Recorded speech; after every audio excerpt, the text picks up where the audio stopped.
అసలు అసలు ఆహారం మీద మాట్లాడేటువంటి రైట్స్ ఎవరికి లేవు. ఓకే. ఎందుకంటే ఇవాళ మనం తోపు మాటలు మాట్లాడుతున్నాం ఆహారం నియమాల గురించి. అవును. ఎవరికి అందుబాటులో ఉన్నవి వాళ్ళు తింటారు. ఓకే. ఎవరికి అందుబాటులో ఉన్నవి వాళ్ళు తింటారు. ఓకే.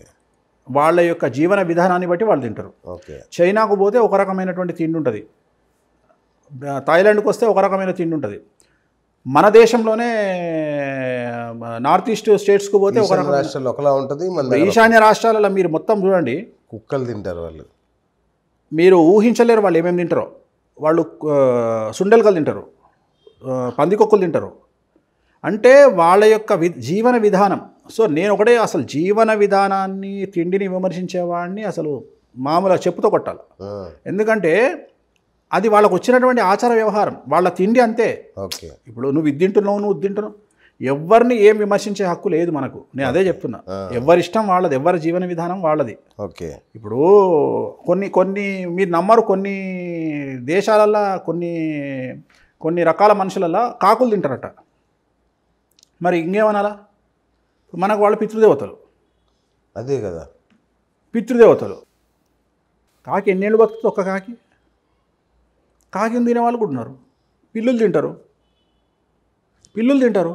కొన్ని రకాల జనాలు ఇంటికి వచ్చి తినిపోతారు. మనకు పిల్లిని చచ్చిపోతే మనం వంశ నాశనం, మళ్ళీ జీవితంలో మగపిల్లలు పుట్టరు మన ఇంట్లో పిల్లి చనిపోతే. మరి కొన్ని రాష్ట్రాల్లో పాములు తింటారు. అదే అంటున్నా. అందుకనే జాతకం చెప్పినప్పుడు కూడా నేను మొదలే చెప్తా, దేశ కాలమాన పరిస్థితులు. మనం చెప్పే జాతకంలో కూడా అన్ని రకాల, ఇప్పుడు గోవాలో కసినో ఆడొచ్చు, తెలంగాణలో ఆడొద్దు. తెలంగాణలో మందు అమ్ముతారు, ఇంకో గుజరాత్లో మందు బందు. మన దేశంలోనే ఇన్ని రకాల కథలు ఉన్నాయి. మరి ఇంకా ఎన్ని రకాల. సో ఈ మాటలు ఎవరు చెప్పారో, గ్రహాలకు తిండికి మాత్రం నిజంగా సంబంధం లేదు, రాశులకు తిండికి కూడా సంబంధం లేదు. అసలు తిండికి జాతకాలకు సంబంధమే లేదు. ఓకే. అమ్మవార్లకు దేవతలకు సంబంధం ఉంటుంది. గ్రామ దేవతలు ఉంటారు, గ్రామ దేవతలకు నాన్ వెజ్ లేకుంటే నడవదు. కళ్ళు సాగవస్తాం మనం తెలంగాణలో.